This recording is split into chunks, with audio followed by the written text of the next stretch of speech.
this video, I'm going to show you how to stitch chapters, which might be in their own separate Word document, together into one big document so we can transfer it to the design file. So I'm just going to use this little example here.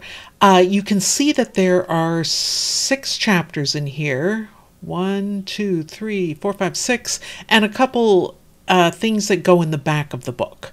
So before I start putting them together, I'm going to rename these so they are in order. So I'm going to start with chapter 1, and I'm going to do a soft click on it and put a 1 in front of there, which you can see moved it to the top. This is really, especially if you have documents that have a lot of chapters in them, this really helps to keep things straightened out if you just put them in numerical order when you start. So this will be 3, and the way you rename them is you just do a left click or a soft click on them to get to that dialog box where you can do that for 5. Right here. So it's a little tedious, but trust me, it will really help a lot. 6. And then these 2 other pieces, I am going to put the references as 7. It doesn't matter that it's not a chapter, it's just the order I want them in the document. And I'm going to put the resources last as 8. Okay, to start this, I'm going to open the first part of the big document, which is number 1, the first chapter, and here it is.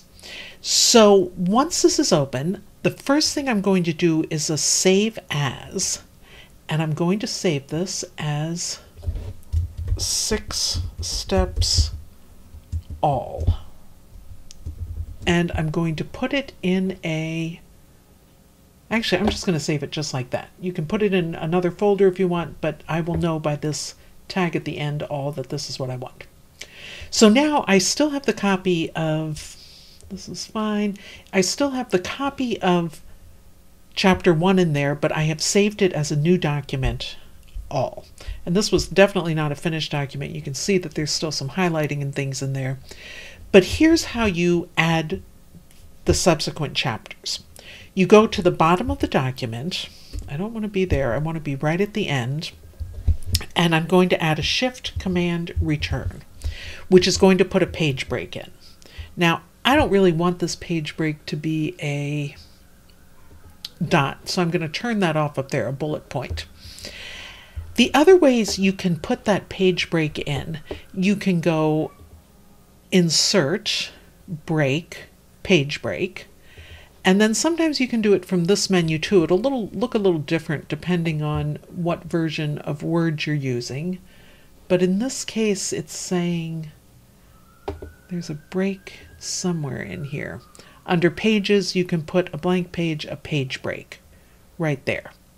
So there are a few ways you can do that. I prefer Command Shift Return because it's the quickest, but you can see now that I'm at the beginning of a new page. My cursor just landed at the beginning of that new page.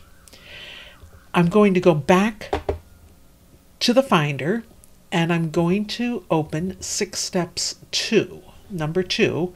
I'm going to go Command A, which copies everything on there, or selects everything on there. I'm going to Command C to copy it, and I'm going to close this document, and I'm going to go back here and go Command V to paste it. Now, once I do that, I'm at the bottom of this document again. It will automatically take you to the bottom. I'm going to go Command Shift Return, or I could go Insert, Break, Page Break, or find it from this menu up here, Page Break. But my cursor is now at the beginning of a new page. I'm going to go back to the Finder. I'm going to select the 3rd document. I'm going to open it. I'm going to go Command A, which is Select All. You can also get there from the Edit folder, which you can see right here. It says Select All. But this has taken all the text that's in this document. I'm going to go Command C to copy it. Again, you can get it through the Edit folder under Copy. And then I'm going to close this document. So I know that I have done this one. I'm going to paste it. It drops me right down to the bottom, and I'm just going to go right to the end of the text so I don't have any extra page breaks. Go Command-Shift-Return. Again, not wild about that little bullet point, so I'm going to turn that function off. I'm going to do this one more time for you. Back to the Finder. And one of the things that's nice to note is that the last document you opened is highlighted. So then you know that you've done that. You're going down to 4.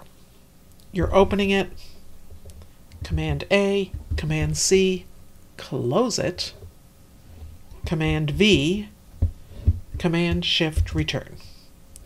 Go back to your Finder. There's document 5. Okay, that is all for now.